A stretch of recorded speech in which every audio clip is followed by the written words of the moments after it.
show began is actually 7, so I sent him a text message an hour ago saying we were an hour late. And that was him that called just minutes ago. And who are you, sir? Great. Hey. Sorry, got the microphone thing.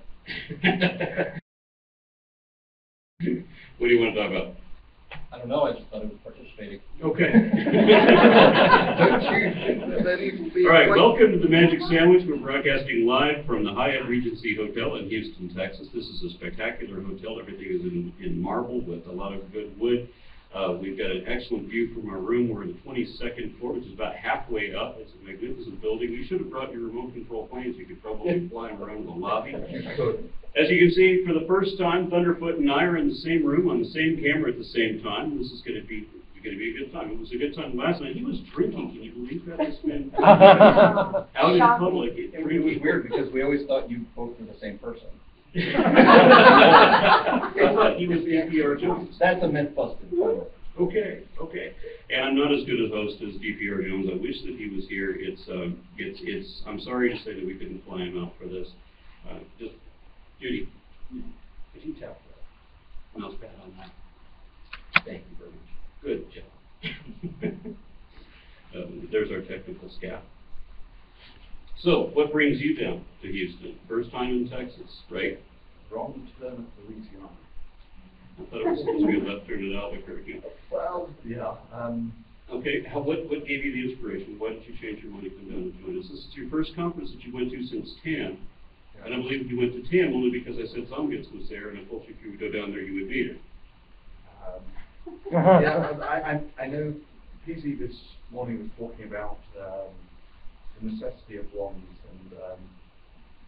and she's got blonde for dark.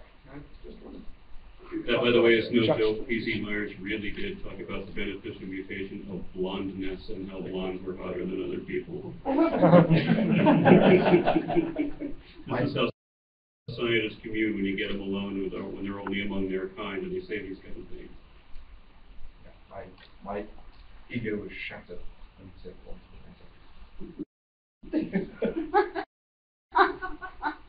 Okay, so who do we have from any other countries in this room at the moment? All right, where are you from? England. You're from England? Yeah. You don't sound like it. Well, say something English. Yeah. Okay, he didn't like that joke. I Next one. I'm from Australia, but I live in London. Okay, and did you guys come down together? I came from. Okay, did you come from Australia for this? I came from London. For this? Okay. Well, congratulations. So you're with the AAI? I don't know That's a no. Okay, that's a no. I was surprised to see a lot of people who were here today are people that I met in Dublin, Ireland, because even though this is the Texas Free Thought Convention, and it's also the National Convention of Atheist Alliance of America, they recently divided from Atheist Alliance International, and so there are a lot of Irishmen, Englishmen, Australians, and such. Are either of you associated with those groups? No. No. How did you find out about this convention? Well, I live in San Antonio, so I found out through Paul Mitchell. Okay. Okay, so there is some network. Yeah, there's a little bit, yeah, I'm not part of the organization yet. Okay. Who else traveled to get here? Where'd you come from, sir? Greece. Greece? Okay. Yeah, you're Yeah, ways that's out. not You're the further news away than they either. are. Athens, Greece, yeah. Okay. Crumbling, the origin of crumbling democracy. The origin of crumbling democracy. I want you to feel proud that it is the collapse of your government that will first cause the collapse of the European Union and the rest of the world. Yeah. Actually, I'm Greece on the map at last. Actually, I'm an American living in Greece. I grew up in California. Okay. That is good. And how did you find out about this convention? Well, I'm mad to listen to podcasts, and you guys are one of my favorites. So I've just caught wind of it. My father, Thank you very much. Yeah, you only get to tell these things downwind. Well, I'm glad to have you, and thank you for coming down. We don't even have a topic because we were expecting, and I was hoping that we would be able to get some of the luminaries that were participating elsewhere in this event to join us, but they gave me this slot early on the first day. I got no chance to make a connection. Then they set me up opposing Michael Shermer at the same time. I'm sure everybody that I wanted to hobnob with in front of the cameras probably listening to more important people and not as trivial YouTubers. So, what's news in your world? I've been living out of a car for 3 months. This is the first time I've seen running water. Actually, no, that's not true. I have a shower in Boise. Yes, this is why I'm sitting a chair away from you. Anybody else want to switch seats? Okay, does anybody have a topic? We're keeping this open. I wanted to be able to talk to people. We normally take live calls, and we aren't going to be able to do that today because what we did in Dublin, everybody had a stance, everybody had a soapbox that they wanted to get on Blog TV and chat about, and I was kind of hoping we would do the same thing again. There was no lack of participants when we did this before with a live audience. There was several people that were here to come up. You? I've actually got a question. All right, bring it. Do I get to come up? Or Yes, you get to come All right, up. I'll come up. Okay, introduce yourself. Holy Spirit. Ooh. Yeah, you're sitting in DPR's invisible lap there. Okay, go ahead. So, I'm Matt Brandt. Hey. Hi, Matt. Seattle, Washington. My question is probably primarily to you, although anybody's welcome to it. Okay. This morning, PZ was talking about Neanderthal man and humans interbreeding. Mm-hmm. I'm just curious because my understanding is generally a species is defined by the ability to not interbreed with another and create fertile offspring, or at least one of the possible definitions. How is it that Neanderthal and humans were actually able to interbreed and produce offspring that could continue to reproduce? You've got examples of species that can interbreed but don't. I mean, there's a reality that it has not been firmly established that it is impossible for humans and chimpanzees to have a chemical bond. Okay. We don't think that's likely, okay? But we haven't confirmed it. If Australopiths were still around, it is very likely we could have a chemical match enough to breed with Australopiths. The question is not whether we chemically can, it's whether we do. Now you can have lions and tigers, and they generally will not. There are some lions in India, contrary to popular belief, they usually don't interbreed. Okay? I mean, it's not that opposites attract. They have a list of differences that will hold them apart. It's not whether they can breed, it's whether they will breed under normal circumstances in the wild. Now, when you have people who will on occasion become romantically involved with sheep. I thought it would take longer to do this. This is an intervention. Okay, well, now, exactly what have you been doing? Into the mountains. Showering for weeks. Yeah, well, if people will do this, and there's a chemical possibility to produce a product from that, on rare occasions that will happen. And what you have with the minimal influence of Neanderthal DNA is that where humanity migrated out of Africa, obviously the people who did in the African continent did not migrate throughout Europe and throughout the Near East and the Orient. They, of course, never crossed the Neanderthal grounds, never experimented in forbidden territory, and therefore they never got the Neanderthal DNA in their populations, whereas those people that did go through that corridor and that did experiment with this other, let's call it culture, did. But it was, again, it's limited. It's so limited that it's completely fair to say, even though there's a chemical bond, and even though on rare occasions it did happen, we're still distinctly different species. We do have a complete human genome, and I say this incorrectly because Homo neanderthalensis were humans too, they just were Homo sapiens. So we have a complete sapien genome, and then we have a complete Neanderthal genome, and they are distinctly different species. Okay. That was pretty good. Thank you.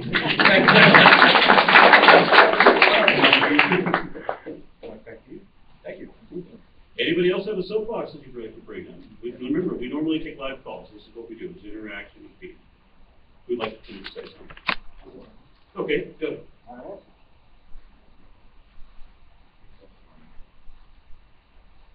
All right, my name is Jeff. I'm here to confirm Conservapedia's stance on overweight atheists.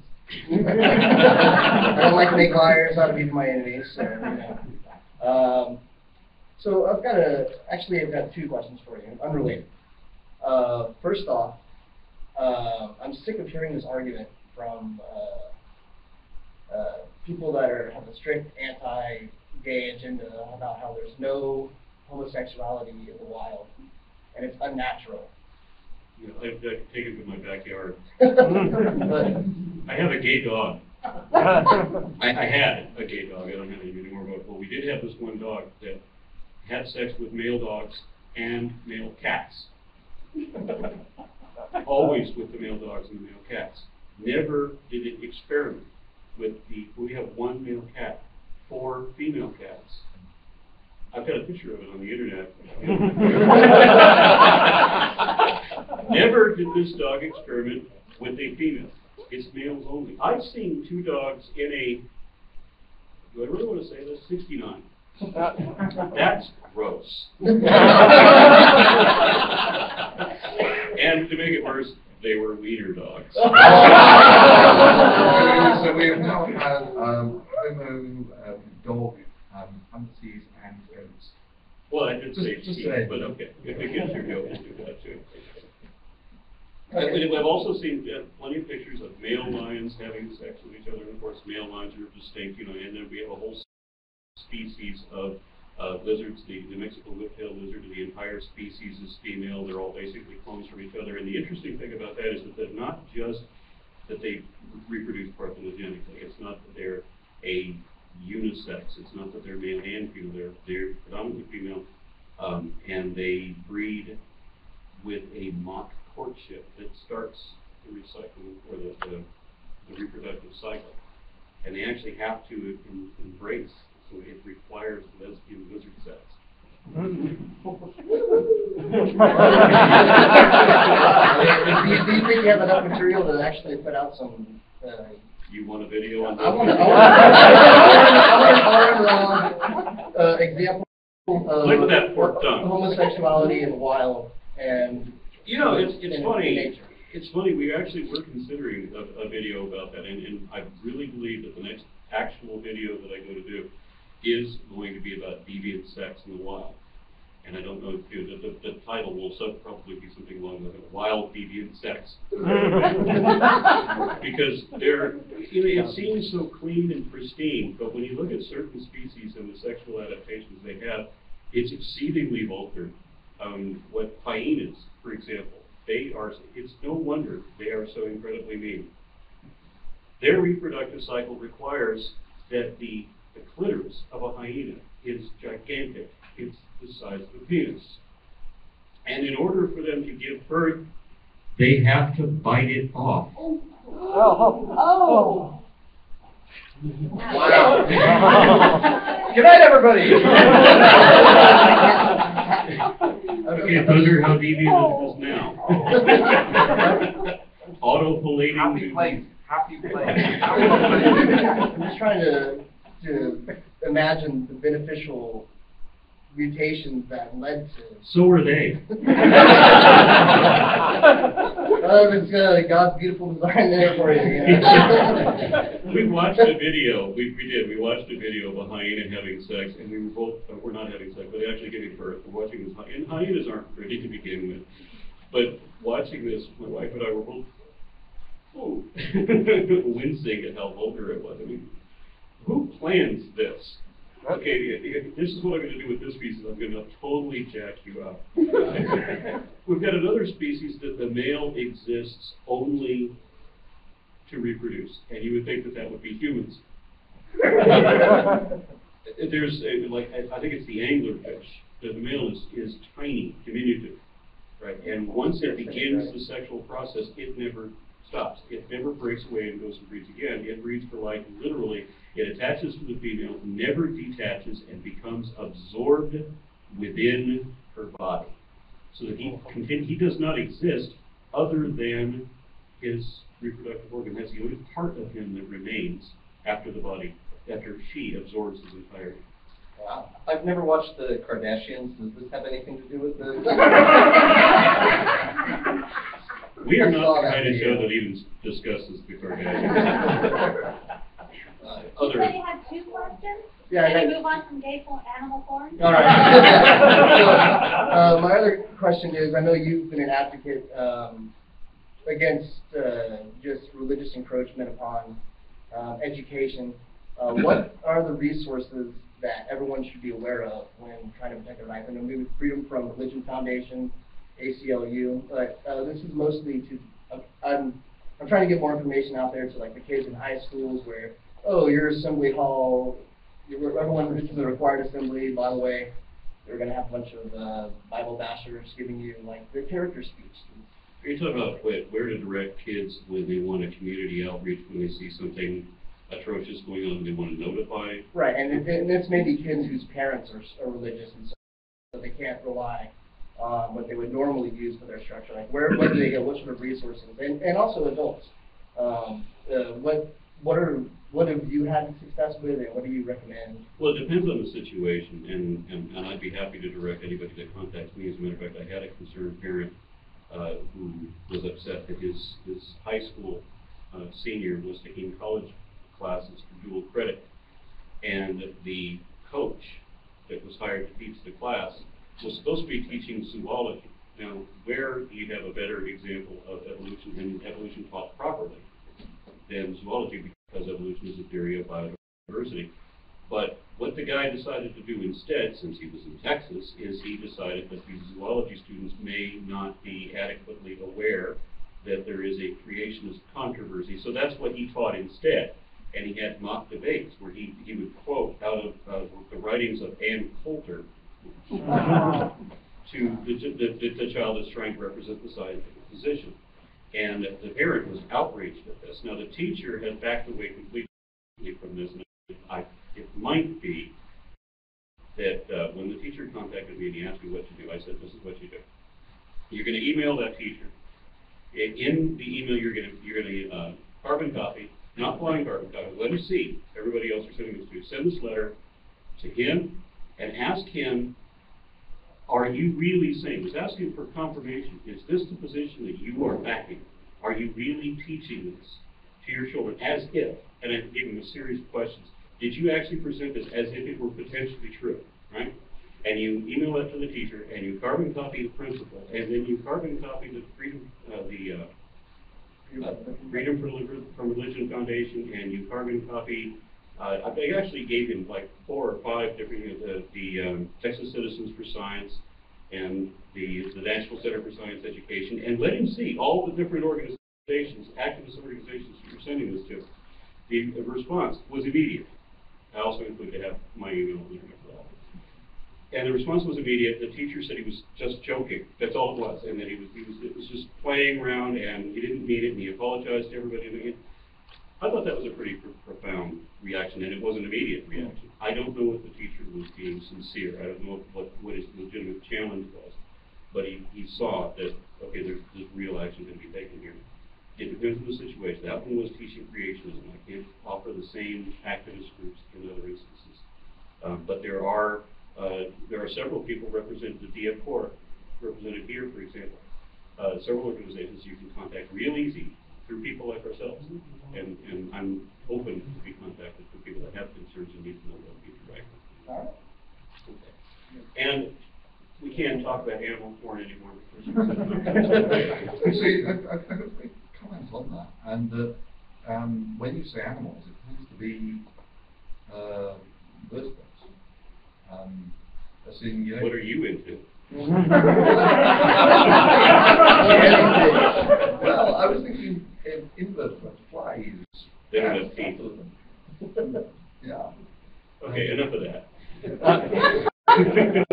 She said to end that topic. We don't want to continue that any further. How do you do, sir? Would you like to be part of this? No, I'm just asking you to speak up a bit. Go back there and have you a little bit going. Oh, I'm sorry. I had the mic down for you. Keep the mic. Okay. Is this better? Yes, I'll get the Yeah. Did you want to join in our pattern? No. Okay. Well, happy to see you going here. Do you have a question? Yes. You want to come up? Okay, please do. I wish I could have gotten the dual cameras worked out. This thing just wouldn't do it. We had to have some kind of technical difficulty or it wouldn't be our show. How do you do? We are. I'm Chuck from Seattle. Chuck from Seattle. Did you fly down just for this? Yeah, sort of. Sort of. Sorry. Okay, what's going on? So first, I wanted to let everybody know that we're starting at Camp Quest in Seattle. Good deal. campquest.northwest.org. Second one is I have a bit of a hobby horse, and I hope it gains some traction. I think there's a division in the atheist visibility movement on alternative medicine. And I find it's incredible when I will post something about vaccinations or something on atheist Facebook groups, and it's shocking to me how quickly you see a division occur in the groups. Because there are supporters of Bill Maher in that group? I don't know that it's supporters of Bill Maher. I think it's people not applying their critical thinking equally on both sides. And so, as sort of a corollary to that, I got into a debate with somebody who, a long, long time ago, who exposed a lot of my own ignorance. I went back and got an associate's degree in biology. I already have a bachelor's degree, and I was shocked to find out that I did not understand the difference between theory, law, and hypothesis as well as I thought I did. And so all of that flowed together for me and said, how do we get the visibility movement to apply the same level of critical thinking to all areas of their thinking? This actually comes up quite a lot, and I guess one of the soapboxes that Matt likes to take, I wish that he was in the room to address this one. There was a division in some conventions between the atheists and the skeptics, as if they were necessarily divided. You had groups like ATAN that were advocating skepticism, but not to the exclusion of theism. And people like Matt and myself and a few others hold the position that if you are skeptical, then how could you adhere to a faith-based belief at the same time? And a faith-based belief of a belief system was even worse. So if you proclaim yourself a Christian, then you have a required belief, and you have alternate beliefs that are forbidden. So if you are skeptical, how could you have either a required belief or a prohibited belief?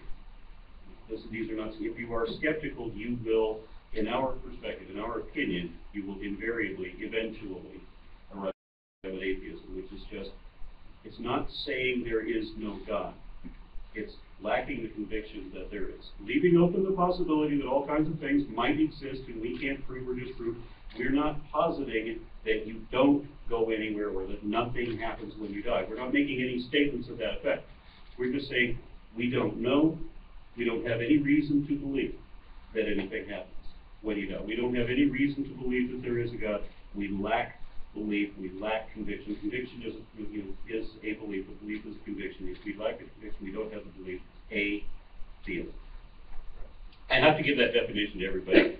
It helped me because I was an atheist for 15 years without realizing it, because I've been lied to about what an atheist is. I was told that atheists believe in nothing, that atheism was the same thing as nihilism, and that atheists know there is no God. As a matter of fact, Carl Sagan said that he would not describe himself as an atheist because an atheist knows there's no God, which means that an atheist knows more than he does. Bill Maher used the same thing, and I totally disagree with him. The evidence just is not there on an atheist. Gotcha. Okay, is there anything else? All right, thank you. And I don't mean to hog the mic. Would anybody like to ask anything of Thunderfoot? Like, why the hell does he live in a car? Yes, come on down. All righty. And do you find yourself listening to Gary Newman? Not a lot.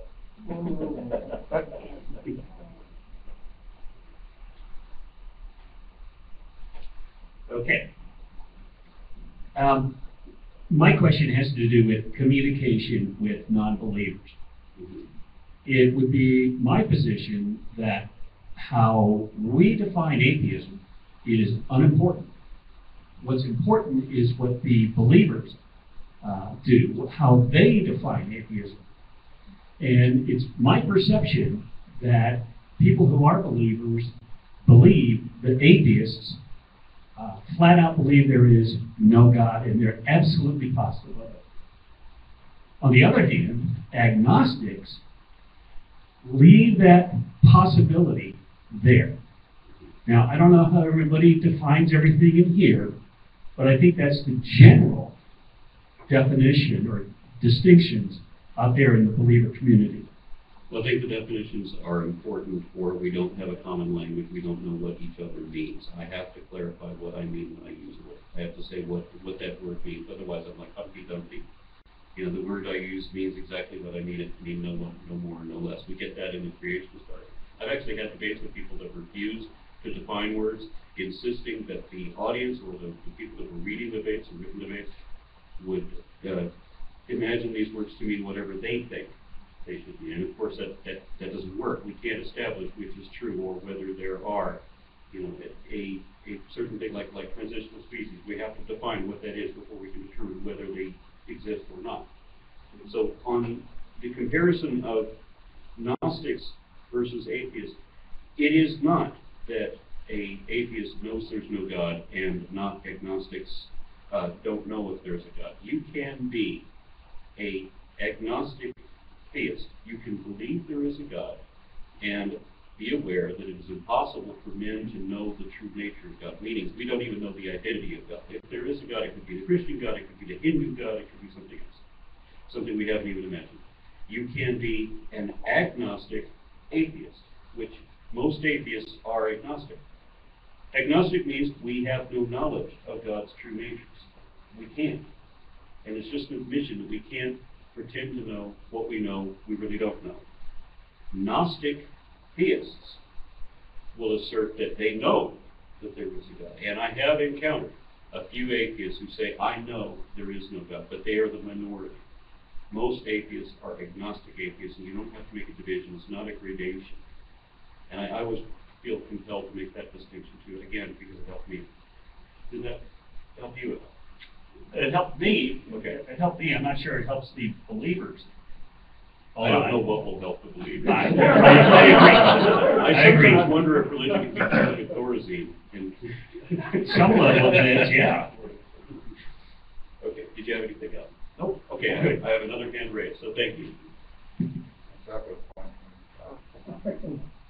I mean, I think you're thinking about it on far too deep of a level, in that the argument's fine in terms of will it be practically effective.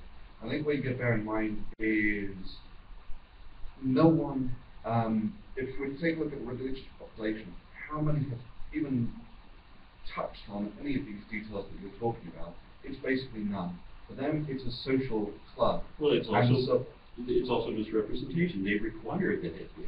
Go ahead.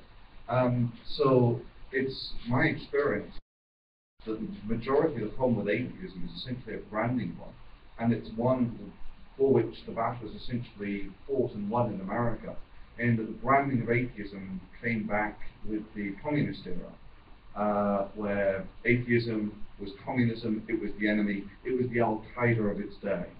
Now the thing is that the Cold War ended, how many years ago, 20, 30? There is now an entire generation of new people for which that branding just doesn't exist. Right? So, and you take a look at how the youth of today occupy their time. For them, they don't, religion can't compete with Nintendo. Right? And so, you know, religion is now just an artifact, and it no longer has the boogeyman associations with it. Now, what we can do is, how shall we say, expedite its demise. I have to contest you on it, and the person that had his arm up, would you go ahead and come on up and say this while I finish this thought out. May I remind you, Thunderfoot, some of you may have noticed he has an English accent, so he might not realize the reality of Houston, Texas, where you are. You're saying that religion is an artifact? We're going to take you to a 16,000-seat church not far from here. And that's the point in question, right? In order for religion to compete, it's had to essentially become Disneyland. That's what the megachurches are. They're building a theme park. Exactly. You know, it's a Jesus-themed theme park. And I was stunned when I went out in Boise, which is a Republican central, and you go out with the young people, and it's, I might mention that I was dressed as Jesus at the time, but, and so, quite naturally, the topic of religion came up, and it was stunning how few of these people had anything other than the most superficial commitment to their religion. In other words, they were Christian, like, that was the colour of their shirt. They had never a commitment to it. So I think the ground is changing And the demographics are coming through. So yeah, I mean, there's still a lot of old people. The funding of religion is still phenomenal. It's still in the order of $100 billion a year is the sort of revenue these people have access to. But yeah, there will be how should we say hotspots? Yes, sir. There's certainly where a lot of gold crosses hanging from nets at the airport, which we just rushed from. Sorry about the English accent. You're outnumbered today. May I remind you, I work with DPR Jones. I'm used to it. Absolutely. I just wanted to come back to the point of the branding issue and the defining of terms. I think it's essential, and I get involved a lot on Facebook atheist groups, and I'm so sick of the word atheist being misrepresented by theists and us being strawmanned as having it being a religion, it requiring leaps of faith, of it having its own gurus and leaders. Professor Dawkins is typically mentioned as being the authority of atheists, and I've gone to the length of writing a note on Facebook, which I promulgate. Trying, you might not agree with it, but basically it's a bit of a liturgy that starts out saying, atheism has no dogmas, it has no doctrines, it has no authorities, no leaders, you don't have to fast, you don't have to observe silly rules or wear funny hats, and no ceremonies, no guard, no holidays. Absolutely, I list everything in there, and it is simply as Matt Dillahunty so well puts it, a rejection of claims about knowledge of specific supernatural beings. But this to me leads on to the point that you were just making, Aronra, about the possibility of being an agnostic atheist. And I understand, of course, exactly how, as someone who understands scientific evaluation of fact, you can't ever claim 100% certainty. Professor Dawkins mentions a 1 to 7 scale and puts himself at a 6. I want to raise a point that atheism is the rejection of specific claims about theistic gods. It's not about a god, an undefined God that's non-falsifiable because it has no definition. Of course, we all have to be agnostic about that God. It's about a God as described in a book that created the universe that obviously has the three O's of what it called self-contradictions. But other than that, all of the silliness and absurdity and contradictions in the rest of the Bible or any of the holy books, that's the God that we're, is there really anybody who's an atheist in this room who says that they are prepared to even grant a small chance that God exists? Well, I would say, where you can't prove that no God exists, okay. Likewise, you can prove that specific gods and specific claims did not exist, like the one that described in the Bible that caused the Great Flood, because we know there was no Great Flood. It's not a mystery. We know it didn't happen. We know there was no Tower of Babel, for example. Yeah. What?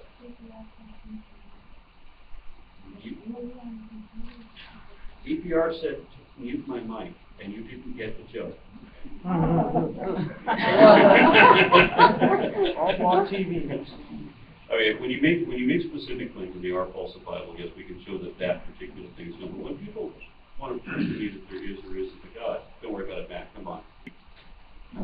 When people want to prove to me that there is or isn't a God, I'm open to the broadest possible definition. Show me that exists, and first that would have to be the supernatural entity, the intelligence behind whatever.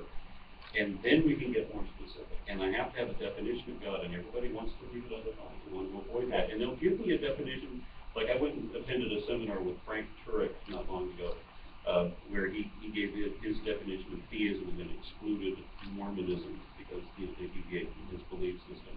And they give a definition of God that excludes, by definition, Thea, Dionysus, for example. Well, if Dionysus thousands of people, however many centuries before the modern construct of God. I mean, how can we exclude him from being a God? Your definition of God has to include everybody that is already universally accepted as a deity.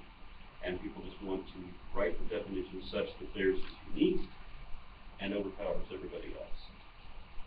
Are you not happy just to have the definition of atheism as one who has no belief in any specific theistic God, and thus really onus on the theists to define their specific God? When I debate theists, I'm always delighted by how quickly they retreat from their specific Christian doctrine to the Big Bang, or how do you know there isn't a God? And then, I look at my watch with a flourish and exclaim, that didn't take long, what did it? Oh, for you to just completely abandon Christianity and revert to a unspecified God, Anyway. Yeah, I think that's spoken enough about this. Yeah. I'm going to take that mic. So I got here late, what I missed? Hot word sex. Yeah, we talked about sex with goats and then just general animal porn for a while. So it's like a regular Friday night out there. I've noticed the same thing about them quite often reverting back to this. And I think it's because when you listen to a lot of the apologists, the way they want to train people, and this isn't limited to Christianity either. It's getting them to recognize that there is a God and then moving towards the specific afterwards. Because if you can't establish the first, you're probably not going to establish the latter, and they already understand that. There's a Muslim apologist who's popular on YouTube, whose name I forget, probably couldn't pronounce. And that's not a slight on him, I just remember it being difficult. His big thing was that he liked atheists better than Christians because they begin with, there is no God but Allah, and we've already got the there is no God part. He does that as a joke. And then he goes on to use this. His name? Film 74. Dr. something like that. Yeah. It's not Rami Zacharias, it's who's a Christian apologist. He's named for the Jew. Yeah. Something like that. Yeah. See? I can't remember. So yeah, I've seen them, do this a lot. We on the TV show will get people calling in, and the types of arguments have changed a little bit. I don't deal with Pascal's wager as much as I used to, because it's stupid. But and actually, I declared a moratorium on it for a little while. When people called in with anything that sounded like Pascal's wager, we just have them, call back some other time. Call back and annoy, one of the other shows that broadcast from public access studio that have nothing to do with religion, because the discussion of Pascal's wager there will be just as effective as if you'd called us. So it seemed kind of a waste of time to stay on that. And we would get cosmological argument. We would get the first cause. I spent 45 minutes with Matt Slick discussing the transcendental argument, which everybody hated except for me and Matt Slick, because I'm a bit of philosophical masochist. And without fail, I have tried to rely on Socratic method as much as I can, and also to ask questions to get clarification about what we're talking about. What do you mean? Whatever it is, tell me what you believe and why, and give me specific information about what you mean by I believe in ego, kind of like what we're talking about, getting to explain this. And inevitably, the God, when I can get an answer, which is frustratingly difficult, the God that they believe in is not the one that they are arguing for when we actually get around to having a discussion. Yeah, the God that they believe in is the God that can't be disputed. Right.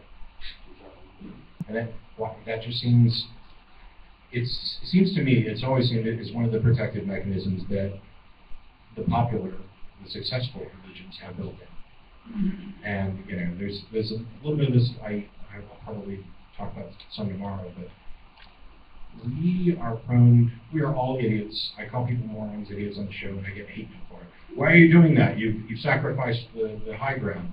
No, I haven't. I'm not assessing their entire character. I'm saying on this particular subject, my opinion is that you're an idiot, and the facts will bear that out. And I'm also, by the way, an idiot, and so is everybody in this room. We are all boneheadedly stupid about many, many things, and we are conditioned to behave in ways where we reach incorrect conclusions. The difference is that some of us recognize this and would actually like to change it. And others aren't aware. There's this built-in overconfidence that religion, many religions offer people, where they are so assured, I know that I know that I know that I know that Jesus is Lord, that it's absurd to them to think that it might not be true. Yeah, they don't like it when I bring up that if you know something, then you can show it. Yeah. And it's objectively verifiable. And if you can't show it, then you don't know it, and you're being dishonest. That's the thing that you do. I got a lot of email that congratulates me or compliments me for being so very brilliant. And anybody that thinks that I am obviously did not see me set up this show. And the idiotic questions that I had to ask in getting this little bit of podcast to run. That satisfy your question? Yeah, that's great. Thank you. Okay, thank you for moving on. Would anybody else like to come? Yes, ma'am. Yeah. You look familiar. Yes. I saw you good one. Yeah, you were on our show in Ireland. Yes, I was. Okay. Questions for Thunderf00t? Can I ask you a question? I've talked this whole time. Okay, just a minute. It's been a while since I've seen your series where you were interviewing those nasty people at the Westboro Baptist Church. If you could talk about that, the bunch of gay bashers there, I love. I know that there have to be a lot of people out there right now who haven't seen the series and aren't aware of this church. And if you could enlighten us. Westboro Baptist Church. Thank God for Westboro Baptist. Hallelujah. Can I get a hallelujah? Hallelujah. Oh yeah. Which to me always sound like a word you say when you're drunk. The thing that struck me about Westboro Baptist Church is they were rich. They had a really, really big open TV in their living room to the point where, you know, I can't work out. I can't believe that they pull in that much money out of their church. So it's either a lawyer's practice that's pulling in that sort of money, because if it's the church that's doing it, you know, it's hard to take this serious. But as we were discussing yesterday, the one thing about the Westboro Baptist Church is... What city state is that? Or where's that? Kansas. Yeah. Is they're honest. They actually, the Bible says this, that's what we believe. But bloody stupid, yeah, of course. But at least they're not in these sort of apologetics that, you know, God says you should, stone your drunken son to death. But that's the Old Testament. But you know, in the previous sort of few sentences when it says "Thou shalt not kill," now we should still stick with that. So at least they've got this sort of consistency to their interpretation. And it's one of these crazy things that, you know, if you would take a look at what would count as, you know, what many PC people would actually count as hate speech, then things like the Bible and the Quran would certainly fall into that category. I mean, they're, you know, specifically discriminatory. So, like, you know, you worship a golden calf, we'll kill your ass. You know, and you know, put every man his sword to his side and kill every man his brother, every father his son, and so on. You know? And they killed, this is Moses, just after the 10 Commandments, and they killed 3,000 people. And yeah, this is... So are you saying that the Westboro Baptist Church are likely to walk into a store that's open on Sunday and murder the clerk? Well, okay, maybe they're not entirely consistent in there. Okay, since the Bible never moved the Sabbath, are they as likely to walk into a bar on Friday and murder the bartender? They actually have a way out. This is the niftiest thing about Christianity. It's so cool to have a book that isn't a book. It's actually a collection of books by a bunch of different people. And so they can talk all day about how it's completely internally consistent and there's no contradictions. What they have instead are loopholes. I mean, for example, the entire salvation doctrine is one big loophole. God created, sacrificed himself to himself to serve as a loophole for a law that he created, etc. I mean, it's just crazy. But in this case, there's the New Testament passages which say that all governments are appointed by God and that you are subject to those governments. So, if the law of the land in which you live is such that you can't murder somebody or you can't stone your kid to death for being a drunkard, then you don't do it. And you are still okay with God. Because as long as you'd have been willing to do it if the law hadn't prevented you, you're now a good Christian person. Or kill your own kids or whatever. Yeah, that whole argument of morality, that if there wasn't a God, then why won't we just go out and raping and killing everybody that we see? And I have to ask, is that the only thing that's keeping you from doing that? Yeah. Why am I not doing that? Why is Carl Sagan not out doing that? It's talking about the rape thing. We talked about a number of times slavery and other things, but the penalties for rape, which came up several times during a recent show, is that under certain conditions, if a woman's raped, the penalty for the rapist is that he is forced to marry the woman that he's raped. Well, that'll make you think twice. If you rape someone, you pay the dad $600, one in cash, and everyone's good. Oh, and you're going to marry. And have to marry. And you have to marry her. Lucky her. So if you're a troglodyte-looking guy and you fall in love with this beautiful woman, what's the best thing you can possibly do for it to benefit yourself? You got 50 shekels laying around, you got a penis, go. She's now yours because you spoiled her for anybody else because women are fucking property. Oh, was I not supposed to say that? I didn't. No, I think the way that you said it was good. It's fucking property. Get it?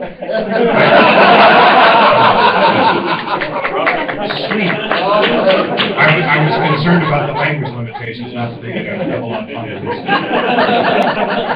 But yeah, it's so. We were talking a minute ago about how they've got these built-in protections. And Westboro Baptist Church uses them. There's nobody who could possibly completely live up to everything in the Bible because you'd go crazy if you weren't already. Because there are contradictions in what you're supposed to do, and not just internally, but contradictions with reality. I mean, it's just entirely impractical to do some of those things. But the absurdity, going back to this thing about the rape and the 50 shekels. I mean, you may have calculated it into modern day dollars. But how absurd is it to think that there is this loving, wise God, ruler of everything, who's conveyed information of great importance to everybody and written it down in a book. He did it in a languages that die out. He didn't realize that it probably wouldn't have been a good idea to instruct rapists to marry their victims. There's no consideration as to whether the victim would like this at all. I mean, it's not even considered. And this God also wasn't wise enough to realize that we would have to adjust for inflation. You gave a specific price. He does the same thing with slavery. You're specifically told how much to pay for certain people. It's and again, going back to the moral question, the big argument that you always hear, and everybody that is an atheist has heard, that because you're an atheist, you have no moral compass. I ask them to get out the Bible and show me morality therein. Because the same chapter that says that you can't, that says that homosexuality is a sin, also says that it is a sin to eat shellfish, and it's an equal punishment for both crimes. That one I'm okay with.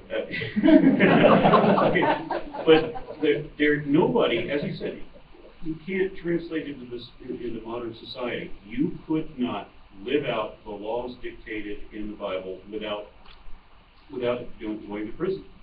Because everything that the Bible declares as moral, well, maybe not everything, most of the things that the Bible declares as moral are in modern society throughout the world traditionally considered immoral. So whenever these people say they have a moral compass, I'm a little confused. And why? Because God is going to judge you for your morality. No, He's not, great comfort. God is not judging you on whether you follow the Ten Commandments. God is judging you for whether you're gullible enough to believe the story. You can still be forgiven for any sin you commit as long as you believe, and the only thing God will not forgive you for is not believing. So gullibility is the whole and sole criteria for redemption. There is no moral ethics mandated in the Bible whatever. And Thunderf00t's got something to add, but if you can, to kind of get back to your question, what was it just like being around? Most of us haven't got a chance to do that. Nasty. This is the bizarre thing, right? So I roll up, and there are honey sweets. They really are.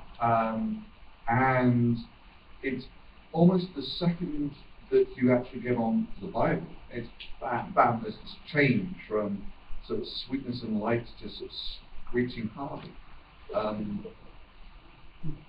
Almost sort of bipolar on the one subject.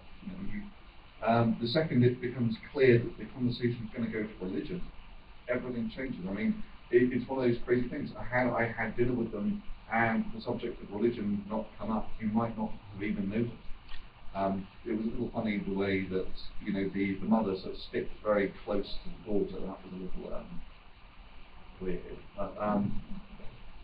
But yeah, the other point that I very briefly wanted to add is the Bible gives us a very simple way to forgive people. You have to have a sound control, and that's the best way of actually forgiving someone.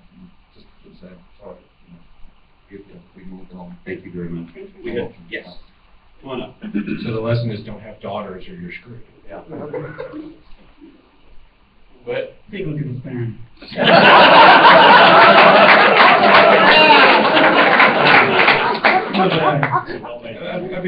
I'll do it.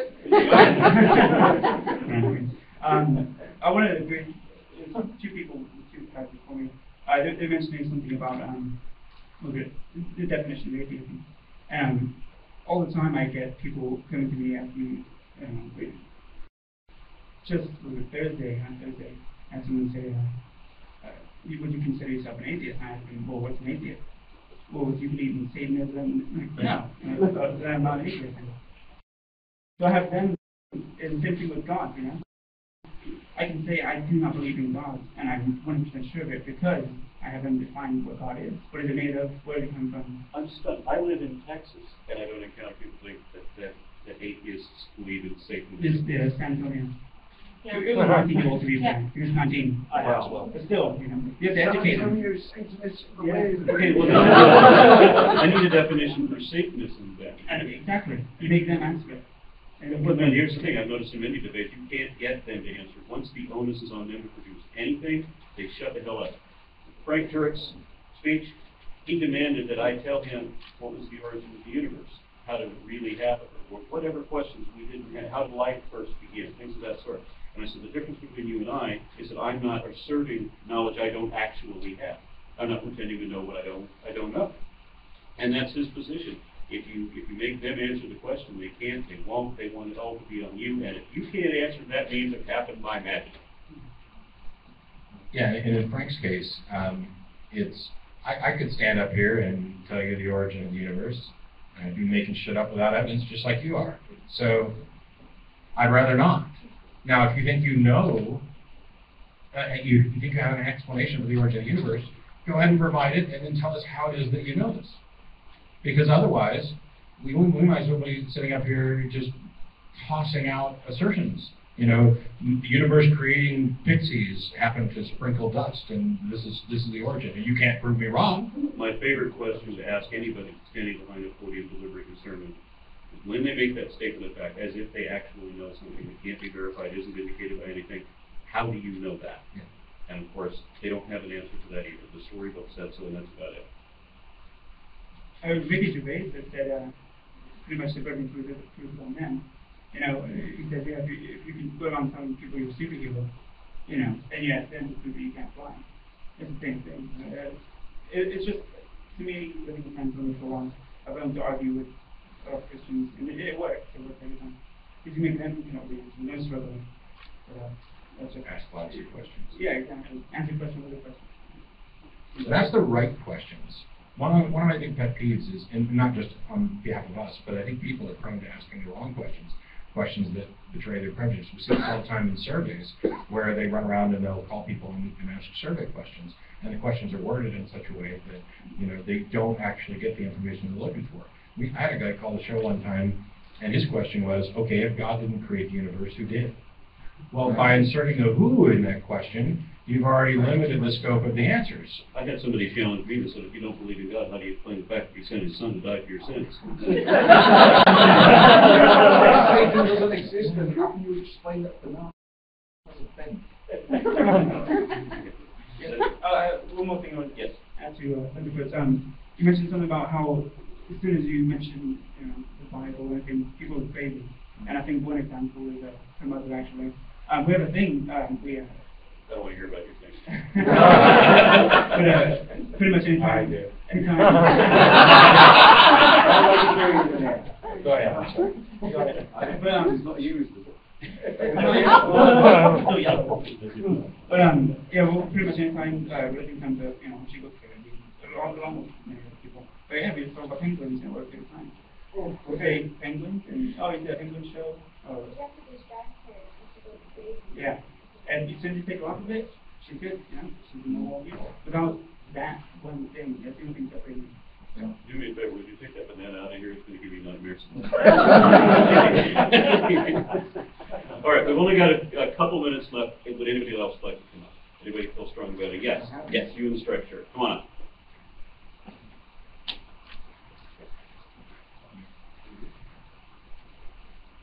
All right, hi, I had 2 questions for you. Wow. Yeah, go. What's your name? I'm Andrew. Recently, I think it was a couple of months ago, your wife and you were hosting, and a young English gentleman called in, and after getting a pretty big thrashing by you, he hung up the phone while screaming, "Oh yeah, Christopher Langan." Yeah, I just wanted to know. That guy's, by the way, we don't have caller ID at the studio, so we can't verify this. But there are a number of people who are convinced, and he's since admitted it on the blog, that he's also marked from Stone Church and like 4 or 5 others.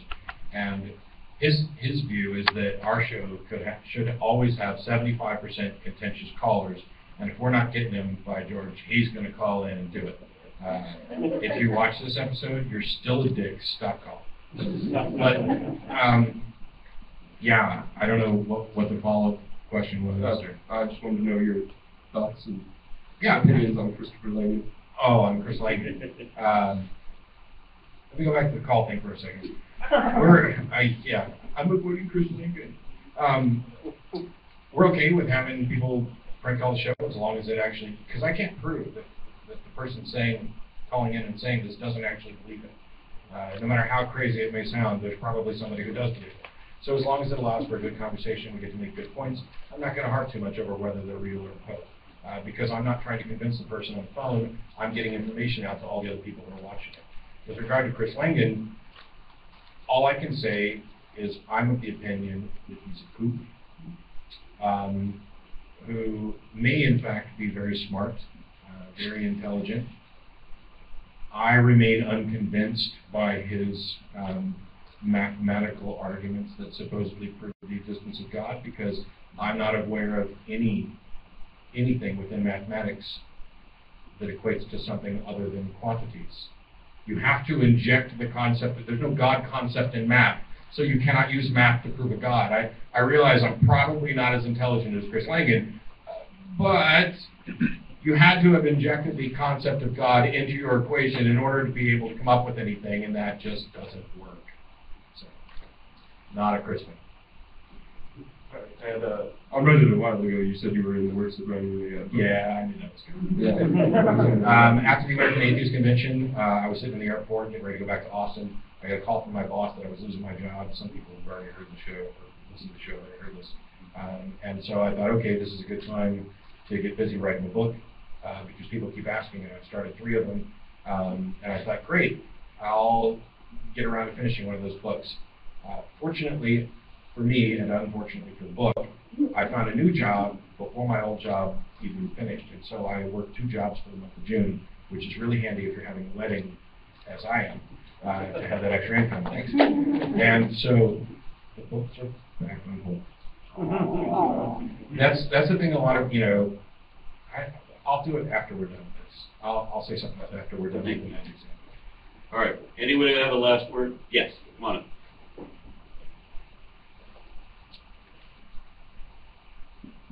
Are you Chris Langan? That'd be awesome. That'd be awesome, right? Yeah. I don't know if y'all have ever seen Wayne's World, Stephen Alice Cooper. We're not. Yeah, exactly. It's only Matt, dillahunty, thunderf00t, and aronra. Just some normal dudes. I enjoy you guys very much. I've got a question about how to deal with a Christian fundamentalist, basically a young earth creationist. I asked my sister-in-law, I just found out she was fundamentalist, and I asked her how old she thought the earth was. She's like, well, you know, I really don't know. I don't really think there's a way to know. What's a good answer to that? About the age of, what's an easy way for them to understand it? Okay, we had Venom Fang X on our show once upon a time, and he was arguing that, of course, people can't have come from apes. And this is the only time I've ever actually spoken with Venom Fang X. He normally actively avoids me. But in this one episode of the Magic Sandwich, he gets on and he argues this point, and I say, well, if you are an ape now, by definition, then obviously you can't argue that we didn't come from apes. You are an ape, and he wouldn't confess that fact until I clarified. He would not accept whether humans are in the definition of ape unless he could remain a creationist while admitting that. And if he had permission to admit that, then he would admit, or if he had permission to remain creationist, then he would admit that fact. And there's your problem. It's the position is a priori. All truths are contingent on that one assumption. It's like Frank Turek in his seminar was talking about fine-tuning, and he was talking about fine-tuning by showing us that our tiny little planet is the only place that we can live, and it's vastly far away from anything else, so far that we will never be able to travel to anywhere else. And he started showing how the other planets were bigger than us, and how other stars were bigger than our star, and he was arguing completely against the fine-tuning argument, but assuming the conclusion anyway, so that all of this stuff somehow proves every contradictory statement to his conclusion proves the conclusion in his mind because it's a priori. On the young Earth thing, and I'm not a scientist, even most creationists have moved away from young Earth creationism.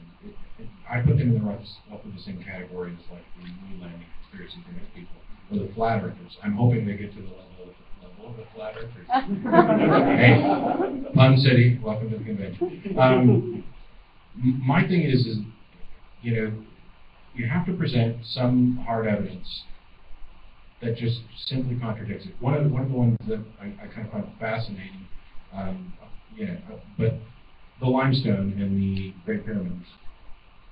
Limestone has a process of forming from organism shells, and there are shells still in there. It takes a certain amount of time. We can actually find out how much time it takes. So, if the Earth is 6,000 to 10,000 years old, their proposition is that a god created a bunch of organisms and simulated this process of creating limestone with those organisms in it, just so a civilization could build a structure that makes everything look older than it is. Their god is intentionally deceiving everybody by making absolutely everything appear to be much older. The light from stars that are many light years away. Oh, God created that light in transit. Well, what a dick. He gives you a brain and puts you in a world where you're supposed to use your brain to figure out what the truth is, and then he's actively trying to screw you up so that you must reach the wrong conclusion. At best, their God is intrinsically immoral to do something like that. At worst, they're just wrong. They've gone into a bunch of nonsense. Talk Origins has got probably the best collection of quick and easy facts about age of the Earth. Great. If I could have one more quick question, yeah. Thank you very much. Matt, you're talking about how the Bible is, detrimental to women and it's horrible. It says horrible things about women and rape. Why do you think there's so many female Christians? For the same reason we have black Mormons. Yeah, for the same reason there are a lot of black Christians. I mean, Or maybe gay? Well, it's one of those things where we have gay priests. I don't know. I'm not going to be able to give a good answer in like a minute or so. I have met women, admirable women, who tell me that because they're Christian, they believe that a man is supposed to rule over them and make all their decisions for them. I mean, I met this one woman who I thought was brilliant, but then she said this, and I was aghast. How can you diminish yourself, especially being who you are, being above average intelligence, to demean yourself in this way because your religion requires it? I think the biggest answer is indoctrination, and I don't just mean that women are raised from the time of the little girls in a particularly fundamentalist family that indoctrinates them with the specifics. I think that Christianity is so pervasive within our culture that there's an automatic indoctrination that occurs just by being a member of the society. Yeah, I mean, it's a market dominance thing, and the easiest analogy is the Santa Claus, in that would you lie to your children about Santa Claus? It's the honest thing to do, maybe the virtuous thing to do, but you in many ways become a social pariah for doing it. You're the guy spoiling it for everyone else. Even if this is just a fairly low-level social pressure, you actually pay a genuine social price for not being part of the herd, so to speak. Yeah, you know, talking about like the social constructs and how they feed off each other. You know, I've thought about this in lots of other ways when it comes to like gender roles and, you know, what makes pants men's clothing and dresses women's clothing. It's entirely a construct of the society we live in, but it feeds back into the religion which reinforces it. And so it gives the false impression that both are true. Because if you're coming from outside of religion, and you've been raised in this society that's been influenced by religion, and you find a religion that has simultaneously been influenced by society, it adds an element of truth to it. Oh, my ideas of modesty are similar to what this religion. And my best explanation for this is that God has put it in my heart that we should all be modest to X degree. And so it just becomes a reinforcing loop there. But I'm just guessing. Yeah. Now, on that note, I do have to say we have another speaker that's going to be taking over this room in less than an hour. And I want to thank everybody that came out. This is a very surprisingly good turnout. Give you all a round of applause. Thank you for being here. Thank you for being here. We had a really good time. Invest in the other speakers. I'm finally going to get to see my second speech since I didn't get to see this when we were doing the show. Thank you, everyone.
Hello, DPR.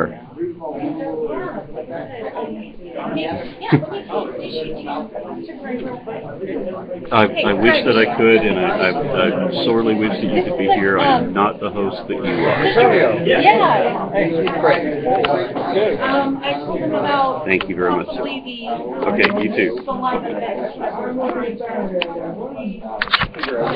How we're going to do it, where we're going to do it. So are you really good for connecting like computers and Sadly, no, but I'm going to